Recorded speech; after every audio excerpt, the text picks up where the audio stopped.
Good morning, Jesus. Good morning, good morning. Good morning, Jesus. Good morning, Jesus. Good morning, good morning. Good morning, Jesus. Good morning, Jesus. Good morning, good morning. Good morning, Jesus. Good morning, Jesus. Good morning, good morning. Good morning, Jesus. Good morning, Jesus. Good morning, good morning. Good morning, Jesus. Good morning, Jesus. Good morning, good morning. Good morning, Jesus. Good morning, Jesus. Good morning, good morning. Good morning, Jesus. Good morning, Jesus. Good morning, good morning. Good morning, Jesus. Good morning, Jesus. Good morning, good morning. Good morning, Jesus. Good morning, Jesus. Good morning, good morning. Good morning, Jesus. Good morning, Jesus. Good morning, good morning. Good morning, Jesus. Good morning, Jesus. Good morning, good morning. Good morning, Jesus. Good morning, Jesus. Good morning, good morning. Good morning, Jesus. Good morning, Jesus. Good morning, good morning. Good morning, Jesus. Good morning, Jesus. Good morning, good morning. Good morning, Jesus. Good morning, Jesus. Good morning, good morning. Good morning, Jesus. Good morning, Jesus. Good morning, good morning. Good morning, Jesus. Good morning, Jesus. Good morning, good morning. Good morning, Jesus. Good morning, Jesus. Good morning, good morning. Good morning, Jesus. Good morning, Jesus. Good morning, good morning. Good morning, Jesus. Good morning, Jesus. Good morning, good morning. Good morning, Jesus. Good morning, Jesus. Good morning, good morning. Good morning, Jesus. Good morning, Jesus. Good morning.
Panginoon. What a beautiful day. Kantahin ko na, what a beautiful day. Start praising the Lord. Ganda po ng umaga, mga kapatid. Kahit mainit yan, ayos lang po yan. Ang mahalaga, malakas ang ating pangangatawan, napakaganda ng umaga, at ang provision ng Diyos ay nandyan palagi. Walang problema. Amen. Yan. Thank you, Lord. Tayo po'y mananalangin muna po bago tayo magsimula sa lahat ng ating gawain. Thank you, Lord. Lord, maraming salamat po. Once again, we give you all the praises and glory, Lord, sa lahat po ng mga kabutihan na nararanasan namin, kagandahang loob niyo po na pinagkakaloob po sa amin. Salamat po, Lord, for a brand new day, Lord, na malakas po ang aming pangangatawan, walang sakit, Lord, maaga ang paggising, masarap ang tulog, at maraming salamat po, Lord, dahil alam namin na sa maghapon na ito, sasamahan niyo po kami at hindi iiwanan. Lord, ang lahat po ng aming gawain sa maghapon na ito, kayo po ang magdidirect ng lahat, Lord.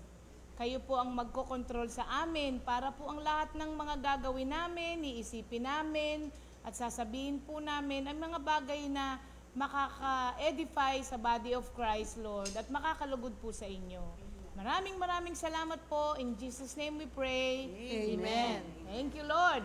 Okay, maraming salamat ulit po at sinasamahan nyo kami araw-araw, mga kapatid. Sa umagang ito po, uumpisahan natin siyempre sa mga papurit pasasalamat. Ano po? Ang una po nating aawitin ay request ni Sister Linda Javier. At alam ko medyo, medley? Yes, oo. Magaling si Sister Lindang mag-request. Kasi, ilang kanta yun? Tatlo? 3 in 1. Na parang kapilang yan. Kanta ng mga bata, kaya parang may mga bata din. Yan, okay. Thank you, Lord. Sige po, at kami aawit na sa inyo. Amen. Sister Linda, ito na po ang inyong request.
Dance with joy, dance with joy. Sing your praises, sing your praises. Dancing and singing, playing instruments. Let it be done in God's presence. Sing your heart out to the Lord. Praise His name. Speak out, praise Him for His blessings and deliverance. Sing your heart out to the Lord. Praise His name, speak out, praise Him for His blessings and deliverance. The name of the Lord is powerful, He is almighty and great. We are His people, we are His flock, and we belong to Him. The name of the Lord is powerful, He is almighty and great. We are His people, we are His flock, and we belong to Him. King of kings, Lord of lords, the Prince of Peace. King of kings, Lord of lords, Almighty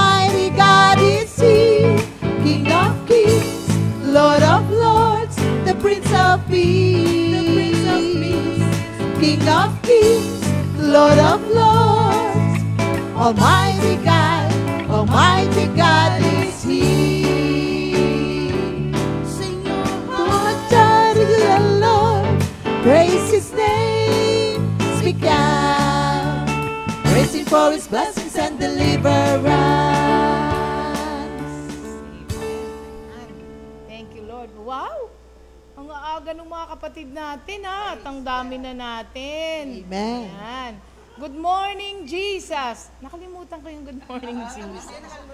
Sige, bati kayo ngayon ng good morning, Jesus. Good morning, Jesus! O baka may gusto kayong batiin. Si Inday, Inday Jamie, ayan, maaga po daw siyang namalengke para daw po makapanood lang siya ng ating Good Morning Jesus. Amen. Ayan. Magandang umaga po sa mga Hernandez family, Toledo family, kina Sister Celia, Sister Blessy, at si Sister Rose Enriquez na nasa Singapore. Siyempre si Holly, si Don at si Ziki. Lagi kasi hinintay ni Ziki yung pangalan niya. Oo. At sa mga taga-Laia po, kina Brother Danten, Sister Guring, at lahat po kayo dyan, si Dazara. Okay? Siyempre si Sister Josie Beth. Si Brother Bricks, si Mami G at Sister Julie. Sister Connie na nasa California, good morning sa iyo. At si Sister Gina na nasa Japan. At si Sister Glo Licardo ng FTFC na nasa California din. Ba naman? Nauunahan po talaga tayo mga kapatid ng mga kapatid. Yes. Siguro dahil hapon sa kanila? Wala namang pasok ngayon mga kapatid. Kaya walang dahilan para maging late po. Siyempre, good AM din sa iyo, Sister Fritz ng Baguio. Yes, thank God it's Monday. Aba, nagte-thank God it's Monday pa si Sister Fritz. Kala mo na may pasok. Ayan, okay. Sa pangalawang awitin po natin, ang nag-request naman ay si Sister Menchi De Leon. Worker Sister po natin Menchi. siya. Ayan. Sister Menchi, Happy Mother's Day. Oo, at ang kanyang request na kanta ay paborito nating lahat. Dahil ito po ay testimony ng karamihan sa atin, mga kapatid. Awitin po namin, nila pala.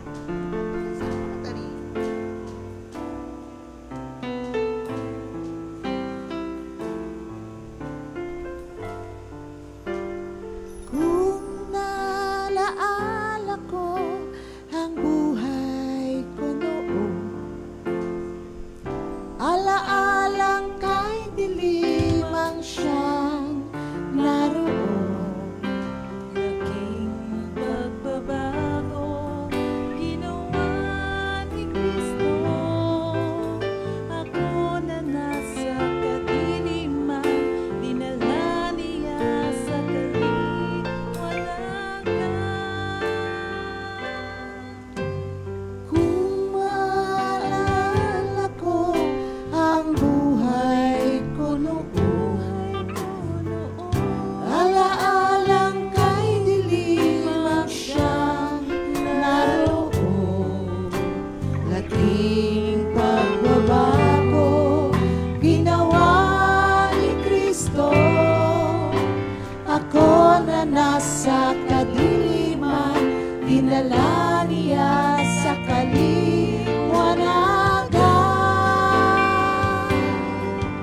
O Kristo, wala na akong mahihiling pa. Ang buhay ko wala, ginawa mong sagana. O Kristo, wala na akong mahihiling pa. Ang buhay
Lord. Hello po kay Sister Christy.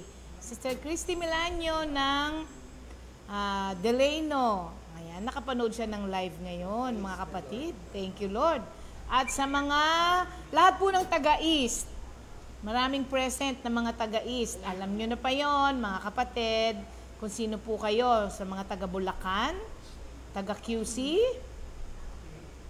all over na tayo, mga kapatid. Mga taga-Pampanga, magandang umaga. Maya Paabak kaya kayungan. International ba tayo tali? Yes. Oh, praise the Lord. Thank Japan you, Lord. tayo, tali din. Si Sister Blessy, Tatlong Maria. Kayo daw, Tatlong Maria. Si Maria Paz Lasang. Hindi, apelido niya yon, Tatlong Maria. Oo. Ayan, Sister Blessy. Oh, sarap daw pakinggan ang awitin para kay Lord. Thank you, Lord. Okay. Meron pa tayong pong pinrepare na awitin. Aba, si Sister Wilma. Si Pastora Wilma Lagman. Hello, ninang ko po yan, Ninang Wilma. O, ninang ka na. Hi, Ninang! Hi, Sister Wilma. Okay. Para po sa susunod na awitin natin, ito ay... Personal choice. O, ano? Tagapamagitan po. Ay, po ni maganda Sister po Sarah. ito. Hallelujah. Okay, sige. Si Jesus po. Hallelujah. At kasama ang Voice for God. Talaga po, kasama po sila, Iikot Pastor. pa uli. Actually, kasama po sila, Pastor. Kasama silang They will sing kakanta. also. Okay, mga kapatid, kasama po ang Voice for God. Yes, amen. Hallelujah. Sige. Game na, mga kapatid.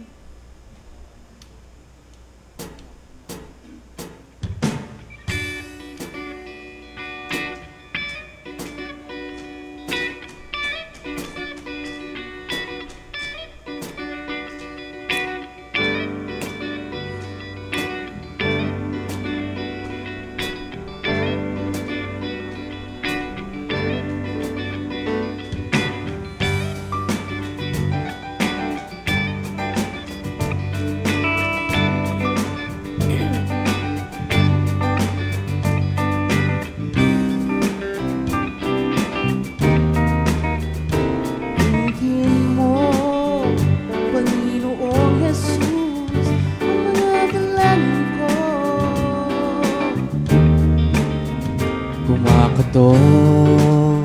Kumakatok sa'yo. Buksan mo. Kailan may di nagkukulang sa mga pangangailangan ang iyong mga anak. Pinagkaloob mo na sa amin ang iyong buhay. Tagapamagitan, langing daan, langit sa Diyos. Tagapamagitan, langing daan, langit sa Diyos.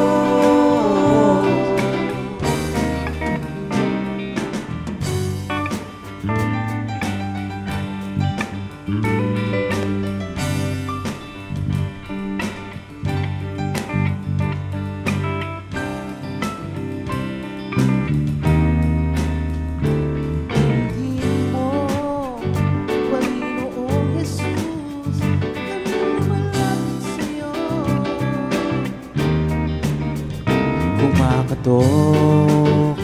Kumakatok sa'yo. Buksan mo. Kailan may di nagkukulang sa mga pangangailangan ng iyong mga anak. Pinagkaloob mo na sa amin ang iyong buhay.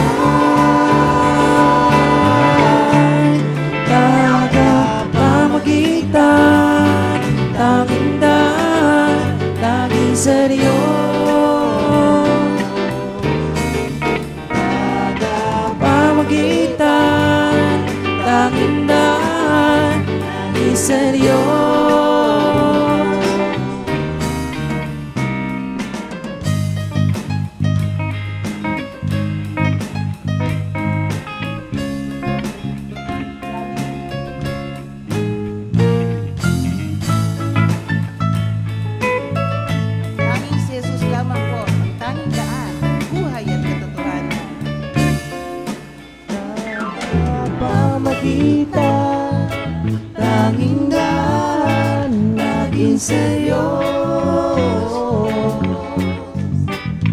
Tagapamagitan, tanging daan, lagi sa Diyos.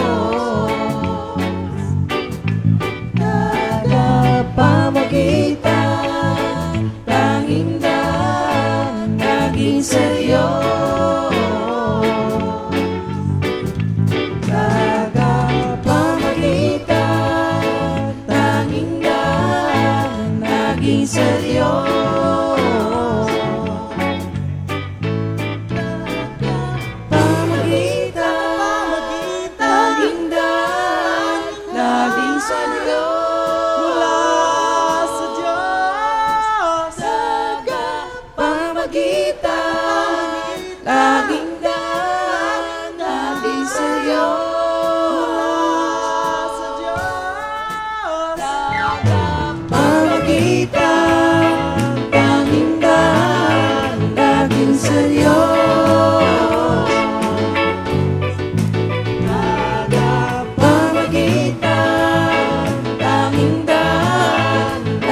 Sa Diyos,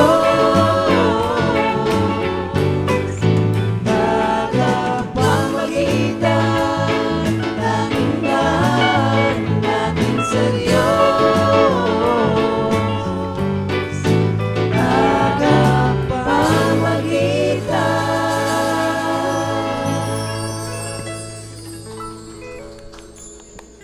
Di ba mga kapatid? Ang sarap po kayang mag-jamming dito. Jamming, bakit? Yung mga, pwede naman. Jesus, amen. Pwede pong jamming, pero mga kanta kay Lord. Amen. Oo. Saya kaya. 68 ako pinanganak eh. Ayan, thank you Lord. Di po ba mga kapatid, kung kayo po ay naliligayahan sa mga awitin na naririnig nyo, kami pong lahat din dito ay naliligayahan sa mga awiting kinakanta naman po namin. Kaya mutual po ang benefits natin.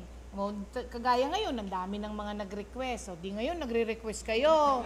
Nung una, ayaw nyo. Ngayon, madami. Thank you, Lord. Meron pang isang awitin naman na pin-repair sila. Yung iba po, mga kapatid, papakita natin. Sandali lang. Si Kuya excited. Alam niyo naman po siya. Next time yung mga talent, isa-isa lang kasi nagtatalo yung mga manager eh. Thank you, Lord. Okay. Nawala na ako sa sasabihin ko. So, kanta na lang tayo. Nalimutan ko na kung ano yung sasabihin ko eh. May isa pa tayong awitin, hindi ba? Wala na? Wala na pala. Nalito na po ako kay Pastor. Okay. Sige, impromptu. Isa na lang. Impromptu na request. Ano yun, Beb? Kay ganda ng buhay. Okay.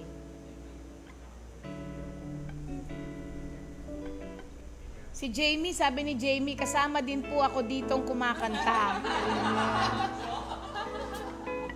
Jamie, sorry, ang layo mo. Miss ka na namin. Saya dito. Okay.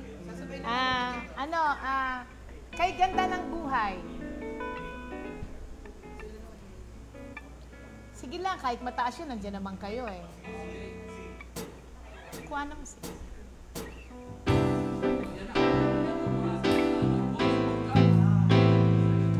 Good morning.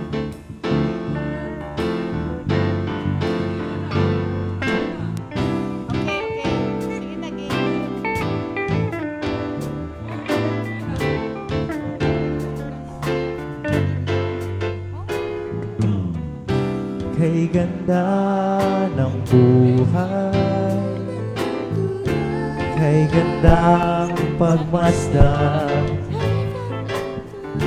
sa ating paligid, bawang kagandahan.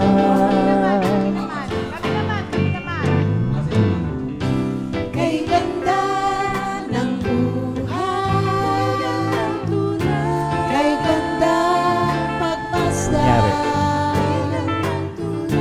sa ating paligid, bawang kagandahan.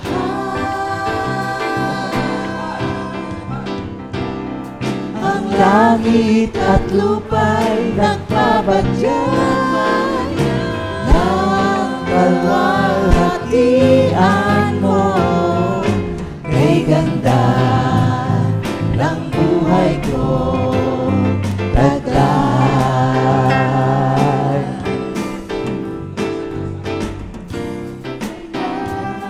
Ng buhay ko mula sa Diyos. Kay ganda ng buhay ko, taglay.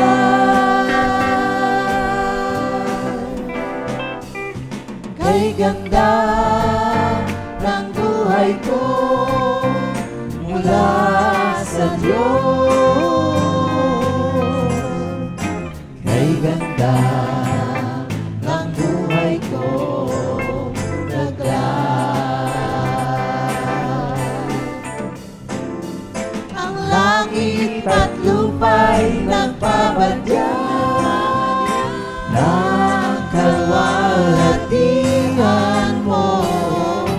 Kay ganda ng buhay ko, taglay.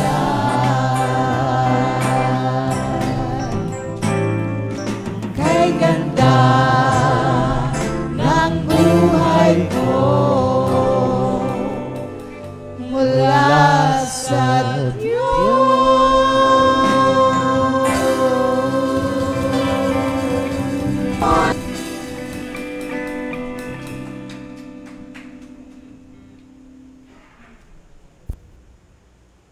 Maraming salamat sa ating Voice for God.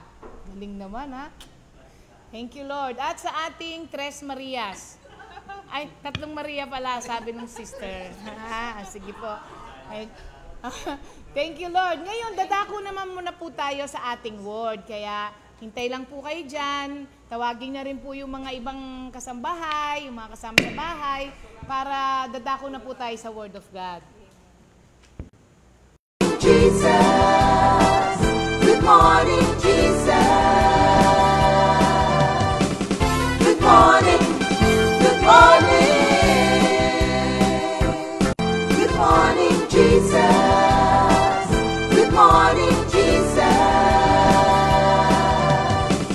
Good morning, good morning. Good morning, Jesus. Good morning, Jesus. Good morning, good morning. Good morning, Jesus. Good morning, Jesus. Good morning, good morning. Yan, magandang umaga muli mga kapatid.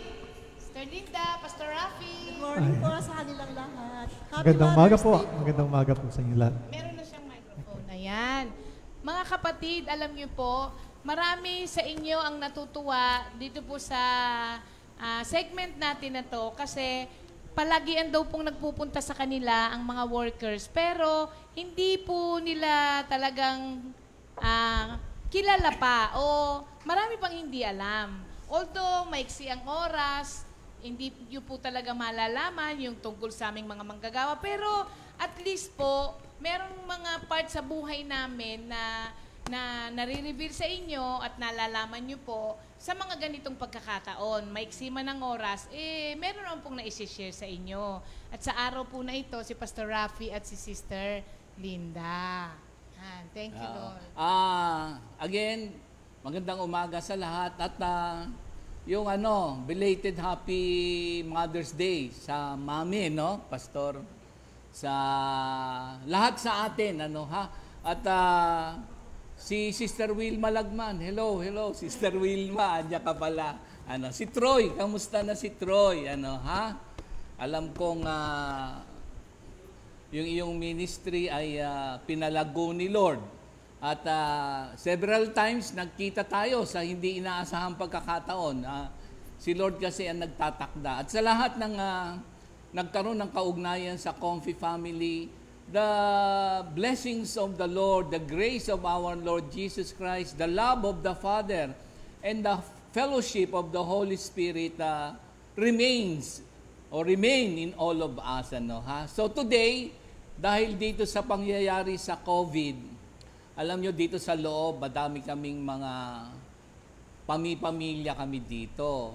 Ang katotohanan ay sa tagal na nitong pagkakataon na to, nagkaroon kami ng mga, for me, yung mga realization kasi ang nangyayari sa amin, almost every day, busy kami. Magkikita kami sa morning devotion, then we have a word, tapos kanya-kanya kaming mga prayer meetings, pati yung mga bata, nasa school naman, tapos hihintayin nila yung mga magulang nila, tapos magkikita uli kami. Parang yung aming, ano ba ang tawag dyan, yung pagkakasama-sama dito, ay hindi ganun masyado lubusang, para bang heart-to-heart na talk. And then yung mga, syempre, bawat isa may kanya-kanyang family sa lugar dito sa loob. So, merong mga situations, struggles, so on and so forth na ibinibigay nila kay Lord. Pero sa pagkakataong ito, ang nangyari ay kakaiba. Pati ang mga bata ngayon, magkakasama kami, pati lahat ng mga worker na nandito sa loob. Glory to God at yung mga fellow workers, elders natin na nasa kanya-kanyang tahanan. Alam kong maganda ang naganap sa kanya-kanya nating tahanan at nagkakilanlan ng lubusan. So ngayon, andito si Pastor Rapi, Pastor Raps. Good morning, brother. Maliwanag ba siya? Parang madilim dito. Hindi naman, Okay naman. Okay, kita naman tayo lahat. Okay. Gusto kong malaman kung papaano siya napunta, tinawag ni Lord, at alam ko, merong binigay sa yung salita si Lord. So, Pastor Rapi, paano ba? Well, ang nangyari po kasi noon, ako ay nagtatrabaho sa Bayview Plaza Hotel bilang isang outlet cashier.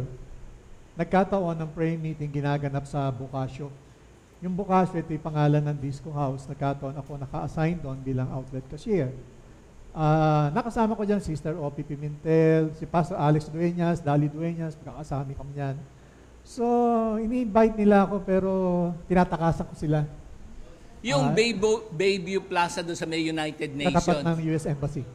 Okay. Bayview Plaza pa rin, hotel pa rin siya ngayon. So, nangyari, niimbitahan ako, pero lagi ako may dahilan, tinatakasan ko siya. May time nga na, kasi malaki yung Bocasio disco house na yun eh. Andun lang kami sa sulo, kasama ng aking mga waiter, si Pastor Alex Dueñas, alam niya yun. Nagiinuman lang kami. Anong year ba to, Pastor? Mga 1980s, 80, 81. So, early 80s. Early 80s. So, nangyari, kumbaga, more than 1 year in the making, hindi talaga ako umattend. Ngayon, lumikha ang Panginoon ng isang sitwasyon na paalis na ako, papunta ako ng Kuwait. So, a week before, tapos na yung aking passport, visa, lahat, contract, tapos na.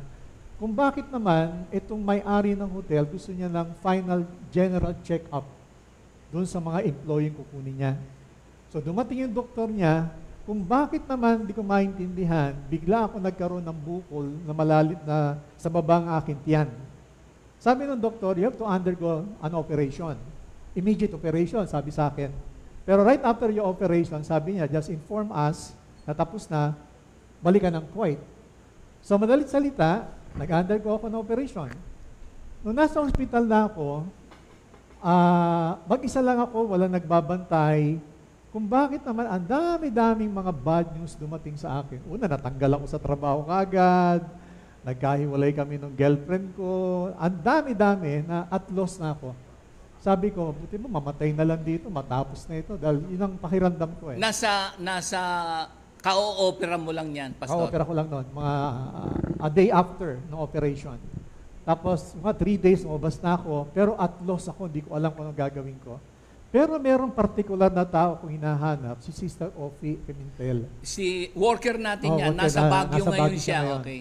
So sa akin kasi, sabi ko, pag nakita ko to, palagay ko magkakaroon ng direksyon ng aking buhay. Okay. Nagkataon naman, pareho kaming natanggal sa trabaho na. Sabay kami dahil... Sa Bayview rin ba si Sister Bayview rin siya. Offie? Siya yung Okay. chef, isa sa mga chef ng Bayview Plaza Hotel. Kaya pala masarap magluto. Nice. Tapos ano pa, Pastor? So, Paano? nangyari ngayon, hinanap ko siya, natagpuan ko ngayon, ang unang center kasi natin, nasa Anonas Street, Kamuning.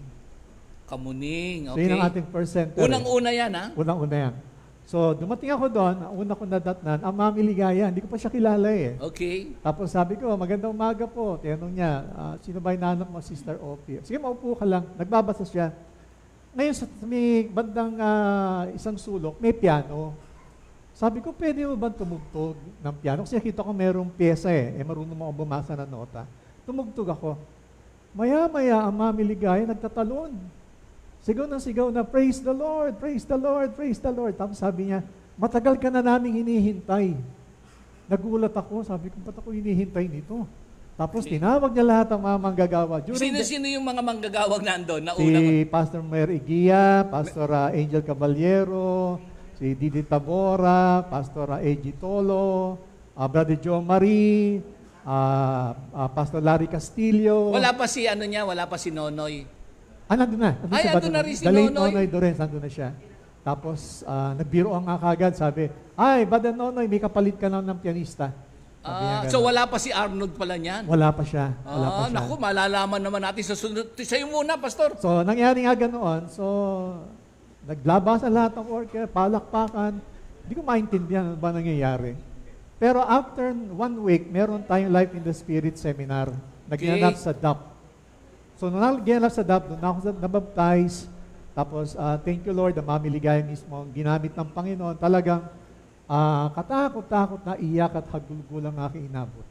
Sabi nga ni Sir Opie, para kang kinakatay na isang hayop na sumisigaw dahil nga sa, para bang nabuhusan ako, nagkaroon ng direksyon. May mga bagay ako naramdaman na hinahanap ko na natagpuan ko noong araw na yun. Alam mo, wag na. Kasi pumunta rin ako doon sa Anonas. Sa Anonas. At Nakita doon, Pastor. binalabag ko yung motor ko doon eh. Noong mga panahon na yon, yung sa Anonas at yung sinasabi mong patisipon, tulo. Wag na muna, saka na, ikaw na lang, Pastor. So yun nangyari po ngayon, a week after o 2 weeks after, nag-full time ako.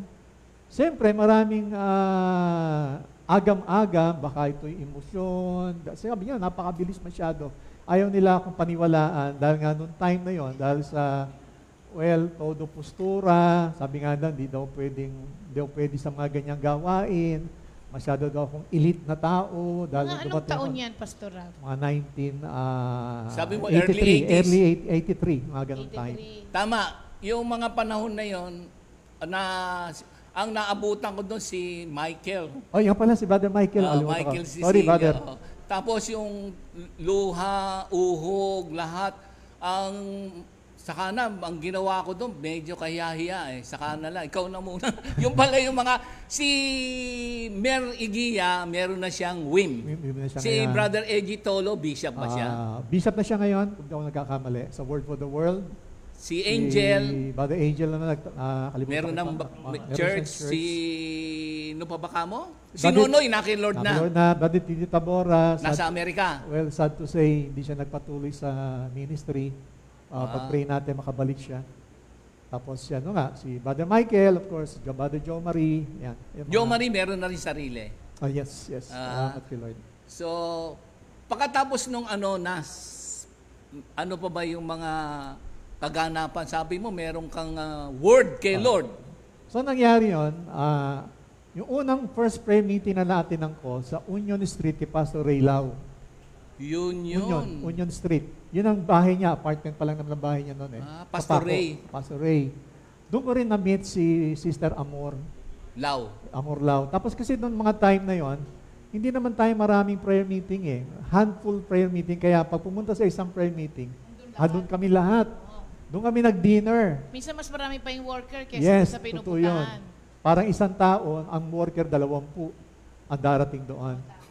So nangyari ngayon, Eh, doon na tayo nagdi-dinner. doon talaga tayo. Pastor, doon tayo nagdi-dinner talaga. Nagpe-prepare talaga si Sister Amor. Ngayon, inintroduce ako ni Pastor Ray kay Sister Amor na bagong worker. Ang sabi niya sa akin, dapat meron kang word or sabi niya yung life verse. Okay. So hindi ko alam kung ano yun dahil bagong-bago ako. Ngayon, dinisire ko yun. Even tinanong ko, Mami, may ano po ba ibig sabihin nun? Sabi niya, basta mag-pray ka, bibigyan ka ni Lord. Ngayon, ang Panginoon kasi, pag ako'y kinakausap niya through dreams, laging panaginip. Parang nasa Joel, Puro dreams. So nangyari, nung gabi nga after a week o 2 weeks, napanaginip ako'y nakaupo sa isang sinihan. Yung typical na sinihan, na may malaking big screen sa harapan. Nakasulat doon ng Zechariah chapter 3 verse 7. The following Hindi mo ba alam yon? Hindi ko alam kung ano yun Dalang din tinanong ko ng Mami, may ano ba'y nakita ko? Zechariah 3:7. Tawa siya ng tawa. Sabi niya, yan ang inyong agreement ng Panginoon. Yan ang word mo na iyong magiging gabay sa paglilingkod kay Lord. At sabi ko, ano po ba ang ibig sabihin? Si Lord ang magbibigay sa iyo ng revelation. Yun na po. Simula noon, yun na aking naging gabay na nakalagay sa Zechariah 3:7. If you obey my laws and perform the duties I've assigned to you, then you will continue to be in charge of my temple. Then I will hear your prayers, just like I hear the prayers of an angel in my presence.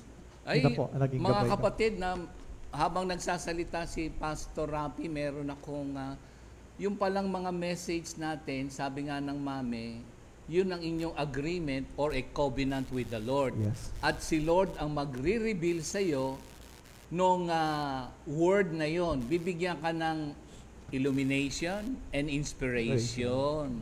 So, mga kapatid, tayo rin binibigyan ng word ni Lord. Konting sa napag-aralan, kapag tayo, meron kasi mga approaches sa Bible, at si Lord naman ang gumagawa si Lord ang nakakaalam kung anong ang kumbaga tailored made yung word na ibibigay sa atin ni Lord, maniwala kayo. Yung yung contextual approach. Contextual approach sa Bible is the combination of the popular approach and the traditional approach. This popular approach is when you receive a word of God, bibigyan kanya ng revelation, sabi mo. Pagkatapos itong traditional approach naman, it is the cultural context of the passage. Meaning to say, the circumstances behind doon sa word of God, yung people, doon, yung tao nung araw na yon, yung panahon nung araw na yon, at yung mga kalagayan nung panahon na yon, katulad doon sa Zechariah. So, yun sa kanya, binigyan siya ng direct revelation, ang tawag nga doon, popular approach, and the Lord will reveal to you kung ano yung message na yon. Pero wag niyong kakalimutan kasi merong dalawang positive elements dun sa contextual approach. Ang positive element dun sa popular approach, meron ka direct revelation kay Lord. Ang negative part naman ng popular approach, hindi mo na pag-aralan yung traditional approach or the contextual approach. Yun naman negative. Pero dito naman sa traditional approach or sa cultural context of the passage, kailangan pag-aaralan mo rin yung historical background. So both of them merong pagka doon ka lamang sa direct, hindi mo nakuha yung context, yung cultural context, mas mainam yung dalawang positive effect, yung direct revelation plus studying the cultural context of the word, then the Lord will reveal to you, and then the Lord will illumination, meaning to say, yung John 16:13 na yung truths or understanding about the Word of God kapag nasa atin ang Banal na Espiritu Santo. Sa iyo, ano naman naganap doon? Yung ni-reveal sa iyo ni Lord. Alam ko, nagaganap na ngayon eh. Ako na lang muna, mabilis. Okay, let's get it. Sabi mo, the Lord will put you in charge of the temple. Medyo may kabigatan niya, Pastor. Meron. Instrumental ka doon sa Mendez. Would you like to share the circumstances? Paalala ko lang sa iyo. Oo. Naka-assign kami noon sa Mendez at ginaganap pa noon ang fellowship Rodrigo family. Kila Brother Maha. Kila Brother Maha. So ngayon, naging very close kami ng family. Tapos, niyaya kami ni Brother Maha. Sabi, punta tayo dun sa lugar nga ng ating worship center ngayon. Sabi niya, pag-pray natin ito, sabi niya na may pagkaloob dahil ang heart's desire ng family ay mapasa atin yung portion ng lupa doon na pag-aari ng pamilya. So, nag-pray kami, nag-pray, at hanggat sa, yun nga po, na ipagkaloob na sa atin yung lupa ng talagang glory to God, talagang wala kang makikitang ganung sitwasyon o halaga na ganung sa halos Tagaytay yun. Napakamahal sa Tagaytay, mga kapatid. Pero the Lord is so good at pinupulfill niya lang talaga yung pangako niya sa atin bilang mga anak niya na talagang hindi niya tayo pababayaan. Oo, Pastor, alam ko na simula noon, lahat tayong mga workers, di ba, nilelehans yan. Meron naganap noon, kasama meron tayong covenant meeting dyan sa Medad, sa Makati. Ang leading ni Lord doon, ang sabi ko, tayong mga worker, pera muna ng pera. Tapos ibabalik na lang sa inyo. Tapos, naghanap tayo ng 20 katao na tig 50,000 kasi 1 million natin bibilin. At marami naman tumugon. Yung mga kapatiran, mga workers, nag-chip in sila. Pati tayong lahat sa Comfy Family at the rest is history na nakuha natin yung property. At ngayon, yun na yung dream, word fulfilled. And alam ko na yun nga, yung walk in His way, serve Him wholeheartedly, tapos di ba, yung mga areas na pinagkatiwala sa iyo ni Lord? Ang pinaka-latest na assignment mo, Pastor, saan? San Pablo. San Pablo. At the rest is history. No? History na lahat. Meron ka bang konting idea dito sa historical background nito? Zechariah means God remembers. God remembers. Yung si Joshua kasi, meron kasing 4 na Joshua sa Bible. Okay. Akala ko nga rin, itong Joshua ito, ay yung minention dun sa Book of Joshua. Pero hindi pala. Itong Joshua ito, siya yung the first high priest na ginamit ng Panginoon to restore the temple.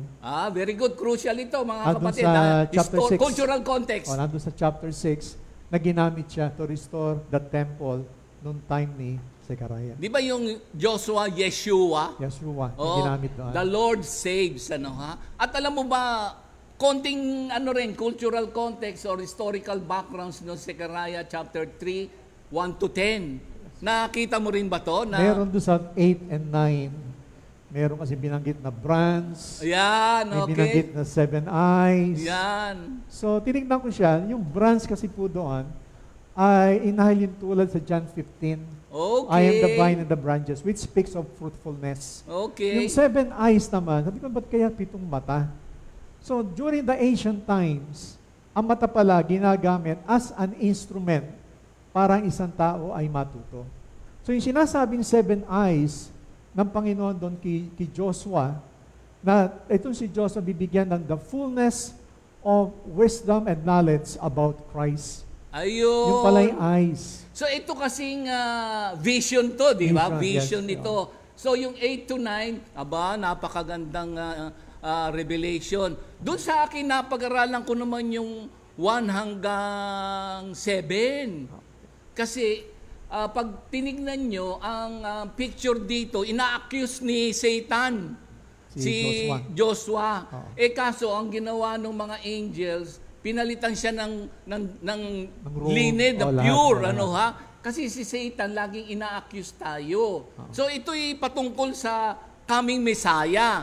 So, ang nangyari doon, yung pinalitan, na-reject si Satan doon. Kumbaga, inaakusa doon sa picture, sabi niya hindi. Pinalitan siya ng clothes, garment ng linen na pure. Ito speaks about God's righteousness, di ba? The same rebuke din, Pastor. Saan? Sa yung binanggit doon, I rebuke yung Satan. Oo, rebuke, tama. The same word na ginamit doon sa Jude, yung kay Moses. Kinote kasi ng mga Bible scholar na yung salitang rebuke. Okay. Para bang sinasabing rebuke doon, hindi fitted si Joshua to perform. Yun ang accusation. Yun din ang accusation sa atin lahat na hindi tayo fitted. Kasi nga parang meron tayong mga fast na hindi maganda. Parang hindi daw tayo pwede maging mga manggagawa. But thank the Lord na nilinis tayo ng Panginoon eh. Isaiah 1:18. Nilinis niya tayo, di ba? 1:18. 1:18, Isaiah. Saka meron pa dyan, Pastor, yung 1 John 1:9 na if you confess your sins to God, He is faithful and He will cleanse us and purify us and makes us holy. Amen. So, yun ang hawak natin. Tsaka yung yung clothes nasa Ephesians 4:22-24. Naalala mo ba yung take off yung old self, human nature, tapos at yung new nature. At ayun. sa Galatians 5:19 naman siya. So mga kapatid, napakahalaga niyan sa panahon natin ngayon, itong vision na to, na nilinis na tayo ni Lord. Pero isa na lang, Pastor, bago alam ko, andyan yung mga anak ninyo eh. Meron pang isang pagtuturo na gusto kong ipaabot din sa atin tungkol dito sa historical background nitong Zechariah. Kasi 'di ba, exile sila noon, so walang high priest. Tapos kaya sabi mo, tama yung siyempre may school of thoughts, iba-iba yung ating mga scholars. So salamat na lamang yung promptings and leading of the Holy Spirit na bibigyan tayo ng illumination, So yung high priest dito, nag-o-offer sila once a year sa atonement sa kasalanan ng tao. Pero itong vision na to, na darating na Messiah, si Jesus Christ, once and for all, sa Hebrews 10:8-14, pinawalan sala na tayong lahat, di ba? Tsaka mayroon pa isang magandang pangako, Pastor. Naalala mo ba yun sa 1 Peter 2:9? Ayan, yung tayo, yung chosen race, a holy nation, a royal priest. So yung mga Kristiyano, di ba? Grabe pala tong wisdom na to, Pastor. Amen. Tama ba ako, Pastor? Sumasang-ayon ka doon, di ba? Opo. Oo. Kaya mga kapatid, at 1 John 2:9 na tayo. Tayong mga Kristiyano. Royal priesthood. Amen. Hallelujah. Gusto mo pakita natin? Sige po. Diyan ka lang. Ay, okay. Yung aming mga anak. Mauna po yung aming eldest, si Neil. Pangalawa si Wagi. At yung susunod na video, si John at Anna. At si Kylie kasama doon. Yan.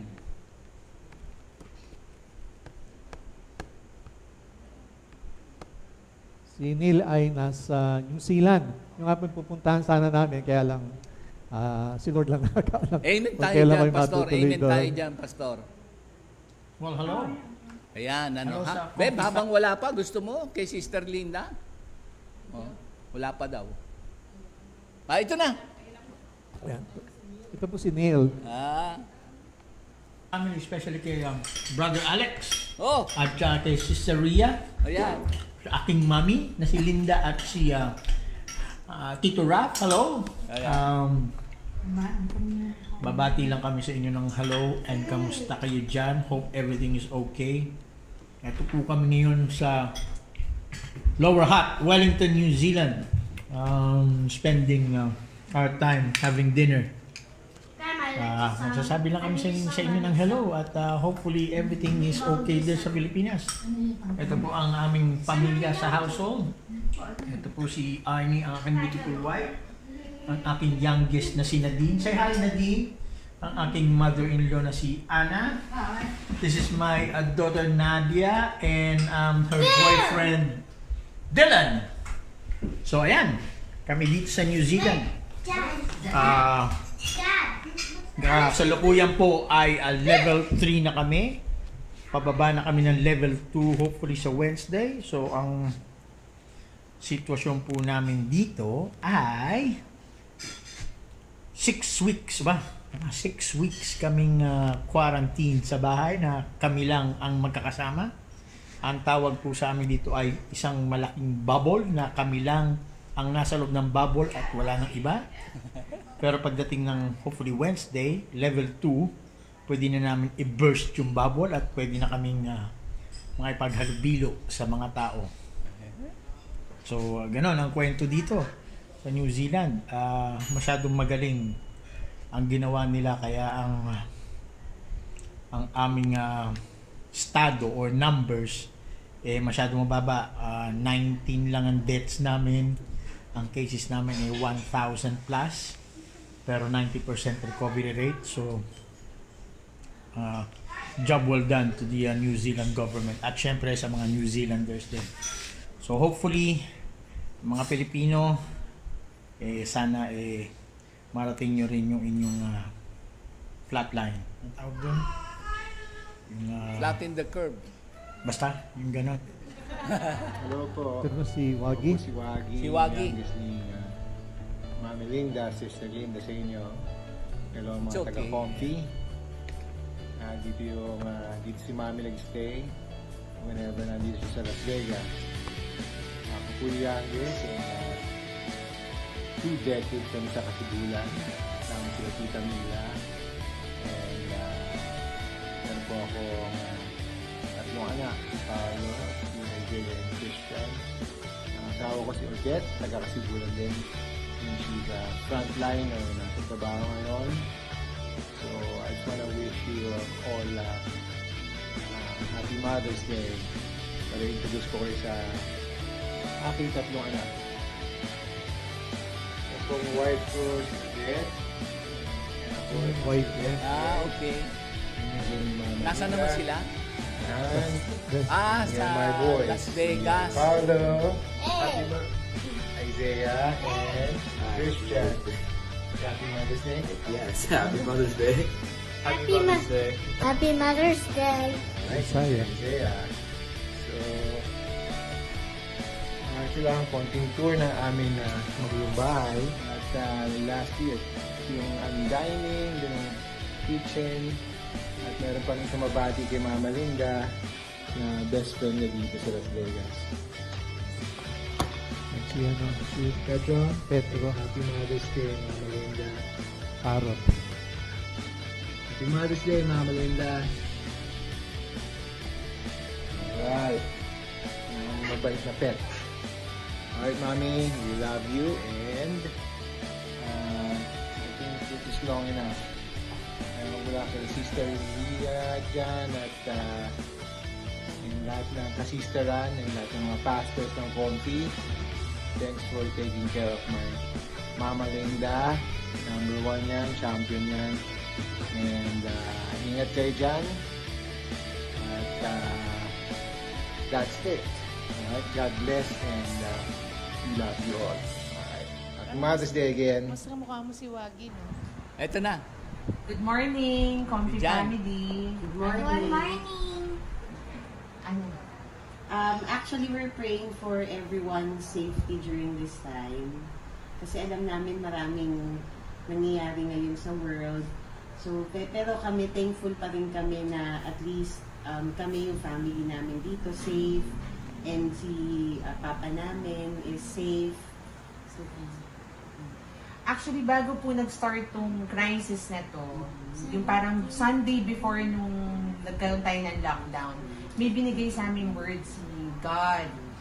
Babasahin po ni Anishka. Anak, basahin mo. Lumiwa na. 1 Kings 17 verse 14. Uy. The jar of flour shall not go empty, nor the jug of oil run dry. Nung binigay yon, syempre iniisip natin sa daily lives natin, palagi naman nagpo-provide si God. Pero very timely siya sa nangyaring crisis kasi after a few days, kasi Sunday po yun during the fellowship, biglang dumating tong crisis na to. So doon mo makikita yung before pa nun, pine-prepare na tayo ni God sa mangyaring crisis. Parang ang inaano niya is, mangyari man to, magpo-provide siya ng needs natin. Hindi magra-run out yung resources natin. Hindi man sobra-sobra, pero well provided tayo. Tapos i-share mo yung, may i-share siyang i-share lang ako. Kasi nung before mag-start yung, actually kalagitnaan nung nag-lockdown or nag-ECQ, everyone knows naman na I'm working online. So, syempre, global yung naging crisis or naging problema. So, yung company namin, which is located in the US, nag-lay off sila ng Filipinos na employees nila. So, lahat kami na-lay off during nung ECQ. So, namroblema kami. And then, nung naalala ko nga nung nag-fellowship kami, nung yung binasa ni Kylie, na-remind ako na hindi mawawala yung resources namin, even nagkaroon ng problema. Tapos after, I think a week or two, biglang may nag-contact sa akin na client na nag-o-offer sa akin ng job. So, natuwa ako, naalala ko yung verse na binasa nga ni Kylie. Kasi parang na-remind ako na talagang despite na nagkaroon ng problema, hindi nawala yung resources kasi problema ako. Kasi nga sabi ko, syempre mawawala ng yung sa mga bills, sa mga hindi ako makakatulong sa family ko. So thankful ako na binigay sa akin ni Lord yun kasi yun ang pinakahawakan ko na alam ko magpo-provide si Lord sa akin despite nga nila. So, yun. Kaya ito pong crisis na to, maraming test na binibigay si God sa atin. Pero ang pinaka-greatest weapon natin at this time is yung faith natin. Always reminding ourselves yung na put God first in our lives. Kasi kahit na anong mangyari sa atin, hindi niya tayo pababayaan. So kami, ang ginaan namin is pinagpipray namin lahat yung family natin sa Comfy na alam naman natin yung pananampalataya natin sa Diyos laging nandyan. And we're praying for everyone's safety, ganun din sa family namin. And sana matapos na to, i-pray natin yun para magkita-kita po tayo lahat. Okay? Thank you. Thank you. Thank you po and God bless us all. Bye. Amen. Thank you, Lord. Good morning, Jesus. Good morning, Jesus. Good morning. Good morning. Good morning. Ayan. Thank you, Lord. Next time po maglalagay tayong monitor pala dito kasi masakit sa leeg. Pagka nawiting ito na. Ayan, thank you Lord. Naalala ko yung yung sinishare po ni Pastor Rafi na kaya tinanong ko 1983 kasi yun din po yung panahon na naka-attend ako ng unang prayer meeting o pumunta sa bahay namin noon ng mga mami. Di ba Pastor Rafi? Ang itsura ng mami noon, nakamumo lagi, di ba? Puti yung buhok, nakapusod. Tapos, bilog na bilog siya noon. Kapag nakita mo ang mami noon, kasi matangkad siya, tapos medyo morena, tapos nakamumu na ganon. Ang akala ko noon yung siya, yung black. Oo, akala ko black American, ang laki pa niya. Tapos pag kumanta siya, di ba, ang taas ng boses. So, natatandaan ko yon mga 83 nga yun. Pag pumunta ang mga workers noon, mas marami pa kaysa dun sa mga pinupuntahan na prayer meeting. Ayan. Ngayon naman, kay Sister Linda naman tayo. Si Sister Lynn, anong taon Sister Lynn ka noon na nag-full-time?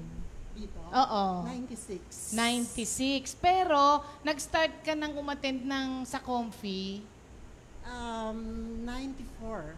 94. Tama ba ako sa Phil Estate ka? Yeah. Kasi kami ni Mila sa kasi Delia Collado, mag-friend. Tapos, na-meet ko si Mami sa Phil Estate. After ng resignation ko doon sa work, ito na yung pagkakatawag ni Lord. Kaya ako napunta dito. Kasi nakita na namin si Sister Linda sa Phil Estate na. Pero originally, siya ay sa Yakult. Yakult ba? Lipovitan. Magkaway. Magkaway pala. Okay. So, pero natagpuan siya ng Comfy through Phil Estate na. Tapos, after 2 years lang, nag-full-time ka na pala? Yes. Aba, si Pastor Rafi, mas mabilis yung kanya, Blessed na naman. Oo. Kasi alam niyo po, nung mga panahon na yon, talagang, sabi ko nga nung nagsisharean kami ni Pastor kagabi, nung mga panahon na yon, pag nangausap si Lord, yung kung ano yung tinatanong mo, yun ang eksaktong word na ibibigay sa'yo na hindi mo alam na ano bang nakalagay doon? Meron bang chapter na ganon? May verse na ganon? Pero pag tinignan mo yung sagot sa'yo doon sa katanungan mo, noong mga panahon na yun, naewan ko sa iba, pero noon sa akin ganon. Si Sister Lynn, ano naman yung kanyang naging life verse nung siya ay napunta kay Lord? Oo. So, gusto kong nagkita kami ni Mami Ligaya sa Phil Estate. Tapos, mayroon akong ibang church dati since 1981. Tapos, nung nag-usap-usap kami ni Mami, only to find out na yung pastor dati, si Tom Hines, saka si Mami, wala pang Comfy noon, magkasama na sila sa 700 Club. So, doon nag-start ito. Tapos, si Lord talaga, ilalagay ka niya sa isang church na kung saan doon kanya gagamitin. Kasi doon sa palagay ko, stagnated ako doon. So, nagkita kami ni Mami Ligaya, tapos, yun na nga, nag-full-time ako 1996. Pero 1995, may maganda pong nangyari na si Lord, pag tinawag ka pala, grabe, hindi ka makahindi. So, nandun po ako sa isang magandang company, Japanese company, at ang head office namin nga, syempre, Japanese company sa Japan. So, ang trabaho ko po noon, ito yung deal namin ni Lord. Kasi nagta-travel ako sa iba't ibang bansa, tsaka all over the Philippines. Tapos, since walang opisina po ang Japan dito, ako yung ginawang liaison officer dito sa Philippines. Kinaiinggitan nga po yung trabaho ko dahil ang sweldo ko, $1. So, ngayon, yung nga sabi mo, Sister Ree, ano yung word? Matagal po ako nag-work doon sa pharmaceutical company na yon. All of a sudden, nung one day, nagde-drive ako, magpa-park na ako sa parking. Sa Nauru building po yung office namin, nasa penthouse kami. Parang hindi na ako masaya. Parang sabi ko, ang ganda-ganda ng opisina ko, parang hindi na ako masaya. Tapos si Lord, binigay niya yung Matthew 4:19. Sabi niya, I will make you fishers of men. So, parang, sabi ko, Lord, paano na to? Paano na yung travel ko? Gagawin mo pala akong fishers of men. Paano na yung sweldo ko? Paano na ako? At gustong-gusto ko pong mag-travel.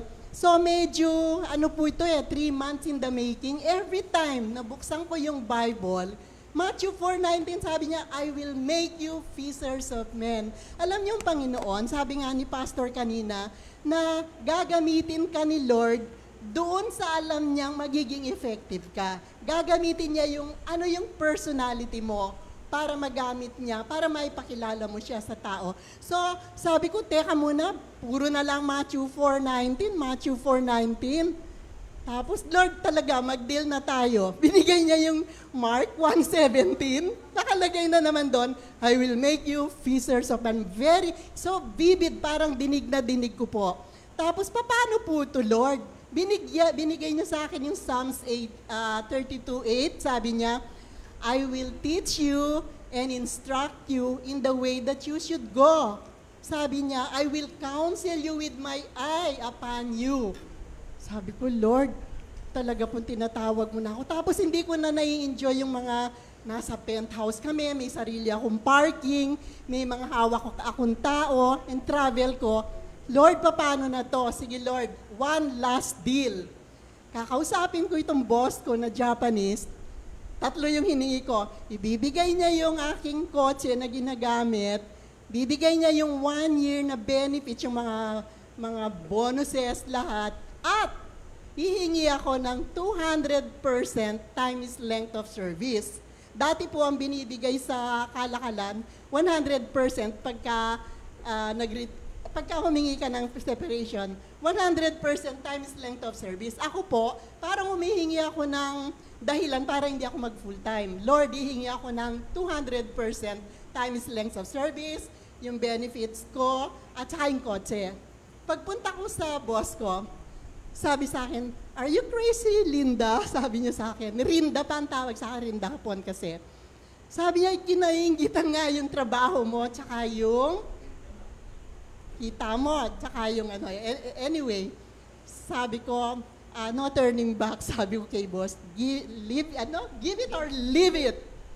Sabi niya, punta ka sa akin after 1 week. Alam mo, mga kapatid, binigay niya. Binigay niya po, yon. Tapos, hindi pa yon, inayos niya yung family, nakatapos yung mga bata, at saka po, nag-sign na ako ng full-time dito noong 1996. Tapos alam mo, Sister Ree, si Lord talaga nakakaiyak po, yung amazing talaga po yung pagmamahal ni Lord. Kasi pagka-sign ko po ng 1996, kasi ang concern ko, paano na ako makaka-travel ng isa ibang bansa? Alam niyo po, pinadala ako sa Greece 2 months. So, sabi ko, Lord, you're so amazing talaga. Nakakaiyak ka talaga. At saka po si Lord, pag binigay ka ng word ni Lord, it will keep burning into your heart. Hindi siya mawawala dito until you fulfill yung kanyang goal. Ngayon sabi nila, yung mga mga ka-workers ko dati, wala ka bang regrets sa tumalis ka sa pharmaceutical company na ito? Wala.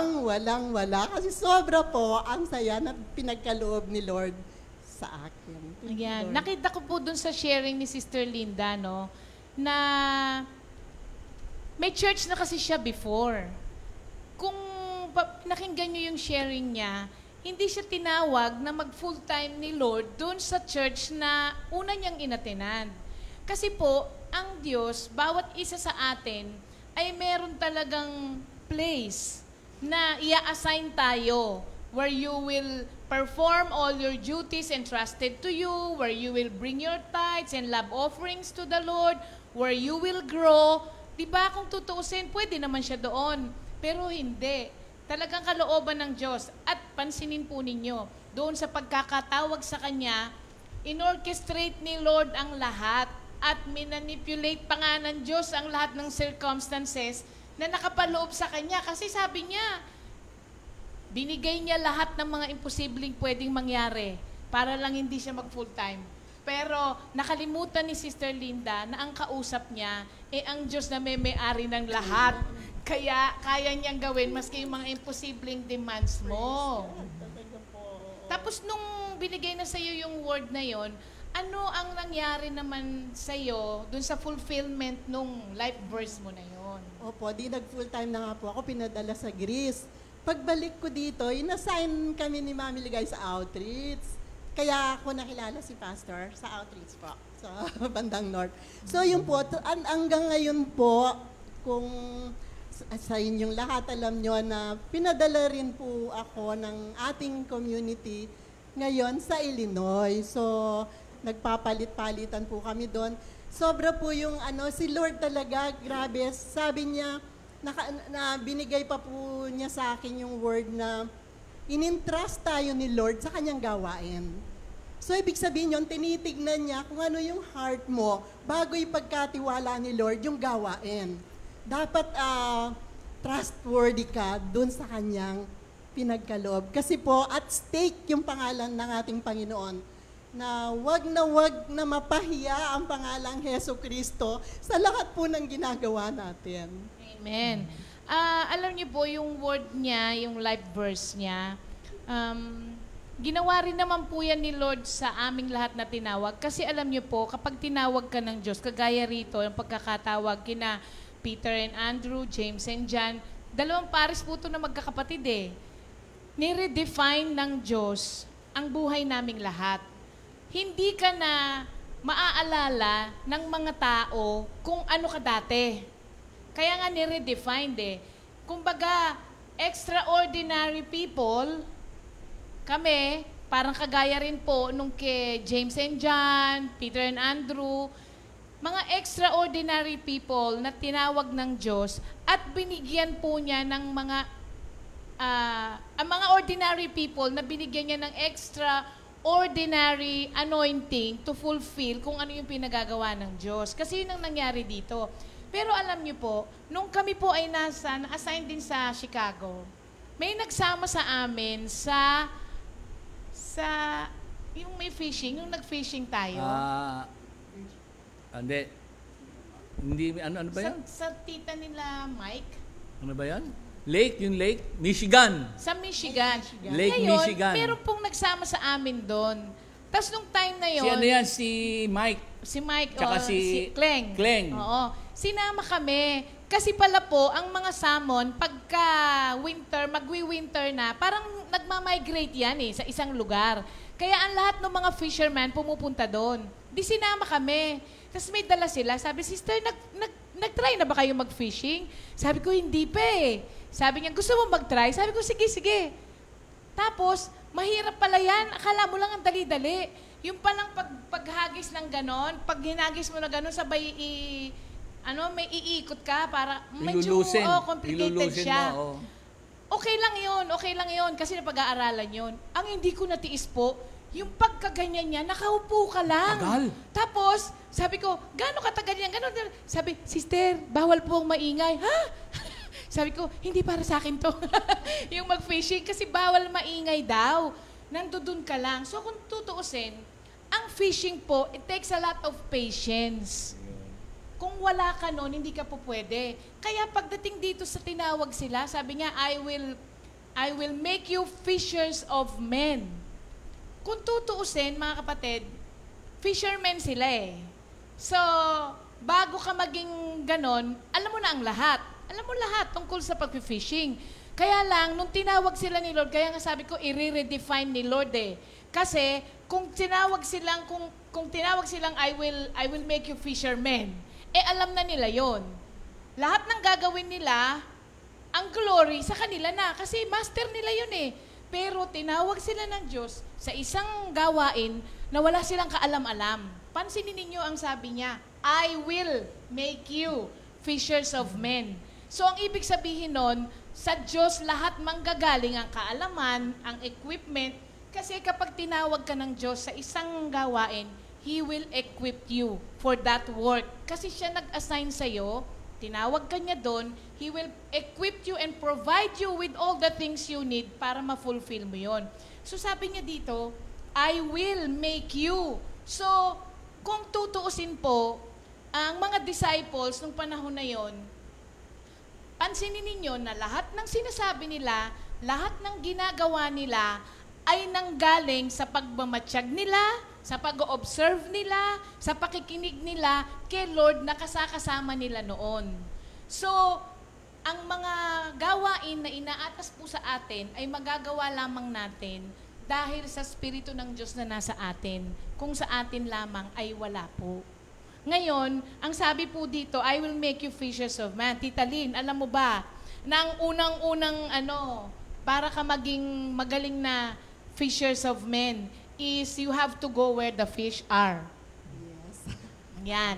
Sa aming mga manggagawa, natutunan na po namin yan.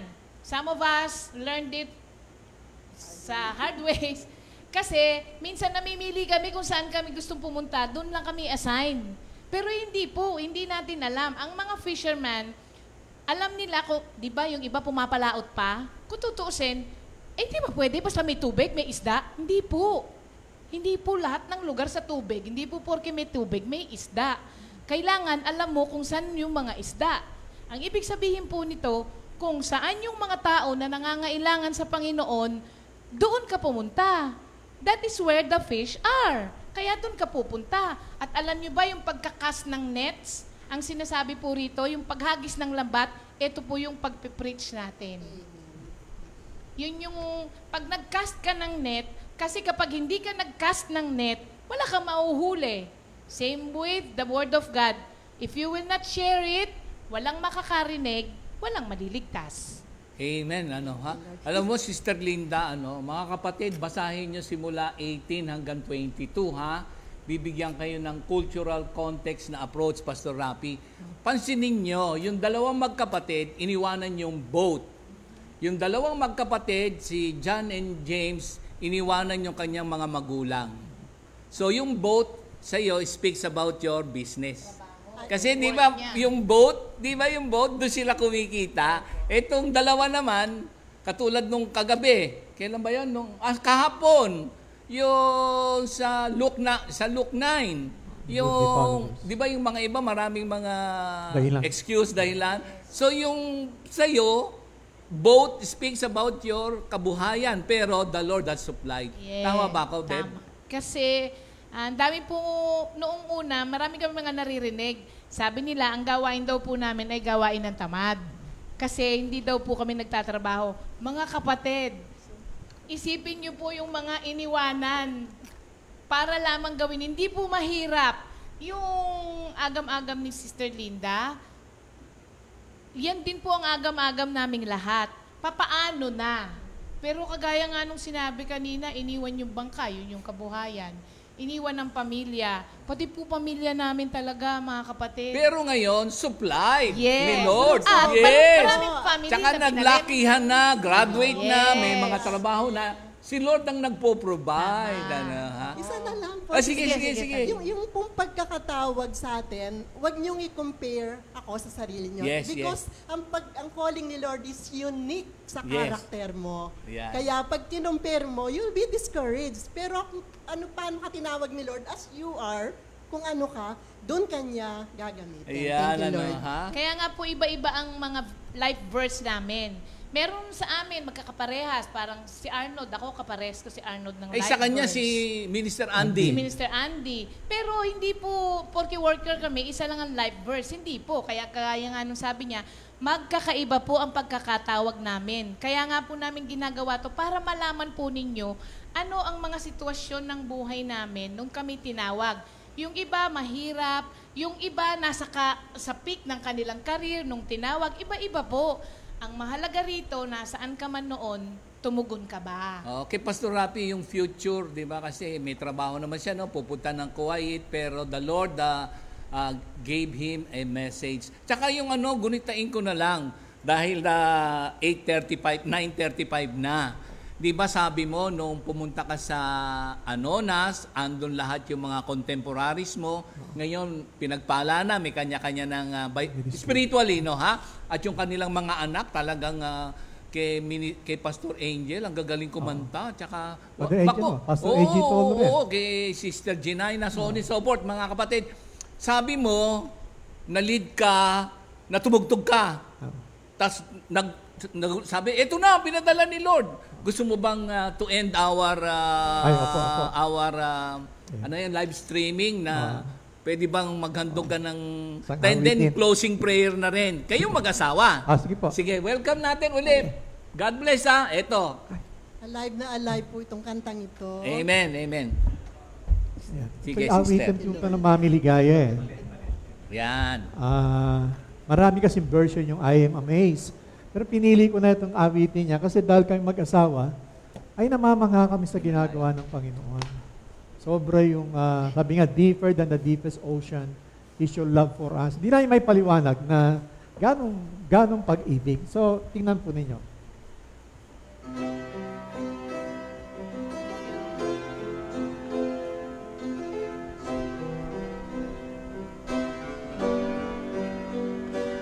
I am amazed at the wonders of your love. Your faithfulness touches my heart. I cannot tell them all. I cannot understand your love for me. It's too deep. I am amazed at the wonders of your love. Your faithfulness touches my heart. I cannot tell them all. I cannot understand your love for me. It's too deep. Deeper than the deepest ocean is your love for me. I cannot tell them all. Deeper than the deepest ocean is your love for me. I cannot tell them all. I cannot understand your love for me. Deeper than the deepest ocean is your love for me.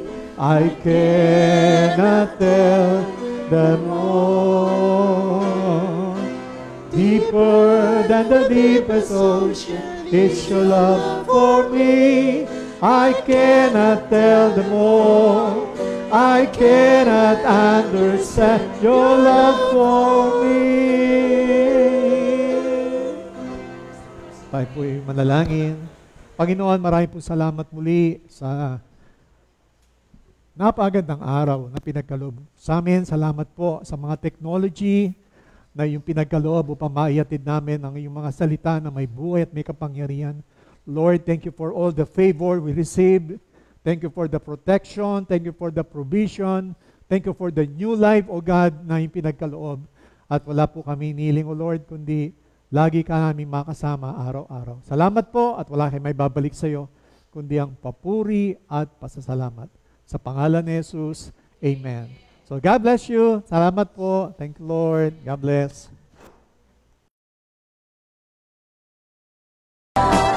Good morning.